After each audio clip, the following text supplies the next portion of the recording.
Australia క్రికెట్కు bad time మొదలైంది, లేదంటే బ్యాడ్ టైం నడుస్తోంది అనుకుంటా. ఎందుకంటే ఈ మధ్యకాలంలో ఆస్ట్రేలియా విజయాల కంటే అపజయాలే ఎక్కువగా చూస్తోంది. రీసెంట్గానే టీ20 వరల్డ్ కప్లో కనీసం సూపర్ 8కు కూడా చేరకుండానే ఇంటిదారి పట్టిన ఆస్ట్రేలియా జింబాబ్వే, శ్రీలంక చేతిలో చిత్తుగా ఓడిపోయిన విషయం కూడా మనందరికీ తెలిసిందే. ఇప్పుడు అలాంటి ఓటమి మరొకటి మూట కట్టుకుంది ఆస్ట్రేలియా ఉమెన్ టీం, అది కూడా సొంత గడ్డపై.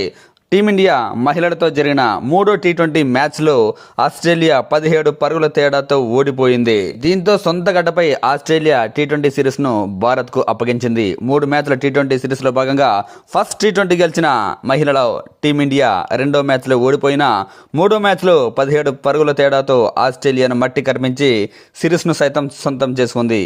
ఈ మ్యాచ్లో సూపర్ ఫామ్లో ఉన్న టీమిండియా మాజీ కెప్టెన్ స్మృతి మందాన మరోసారి బాధ్యతాయుత బ్యాటింగ్తో ఆకట్టుకుంది. అడిలైడ్ ఓవల్లో జరిగిన ఈ మ్యాచ్లో స్మృతి మందాన బ్యాటింగ్లో చెలరేగింది. 8 ఫోర్లు 3 సిక్సర్లతో 55 బంతుల్లోనే 82 పరుగులు చేస్తే జేమీ రొడ్రిగెస్ కూడా మంచి బ్యాటింగ్తో ఆకట్టుకుంది.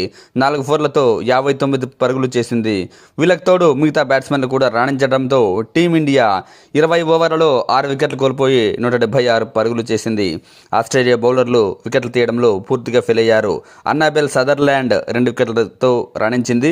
మిగతా బౌలర్లు పెద్దగా ఇంపాక్ట్ చూపించలేకపోయారు. ఆ తర్వాత బౌలింగ్లోనూ ఆస్ట్రేలియా ఘోరంగా ఆడింది. 20 ఓవర్లలో 159 పరుగులు మాత్రమే చేసి 17 పరుగుల తేడాతో ఓడిపోయింది.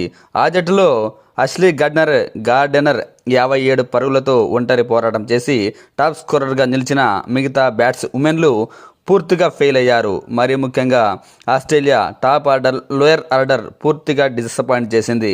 కేవలం సింగిల్ డిజిట్లకే అవుట్ అయ్యారు. ఇక భారత ఉమెన్స్ బౌలర్లు కూడా చెలరేగిపోయారు.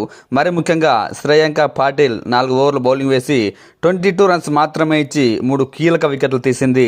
ఇక శ్రీచరణి కూడా వరల్డ్ కప్లో ఎంత అద్భుతంగా బౌలింగ్ వేసిందో తెలిసిందే. ఇప్పుడు మరోసారి అలాంటి ప్రదర్శనే కనబరిచింది.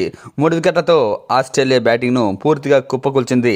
మిగతా బౌలర్లు కూడా రాణించడంతో టీమిండియా ఈ మ్యాచ్లో 17 పరుగుల తేడాతో ఘన విజయం సాధించింది. సిరీస్ను సైతం 2-1 తేడాతో సొంతం చేసుకుంది. ఈ పర్యటనలో భాగంగా టీమిండియా ఉమెన్స్ మరో 3 వన్డేల సిరీస్ ఆడుతోంది. అలాగే ఏకైక టెస్ట్ కూడా ఆడబోతోంది ఆస్ట్రేలియా మహిళలతో.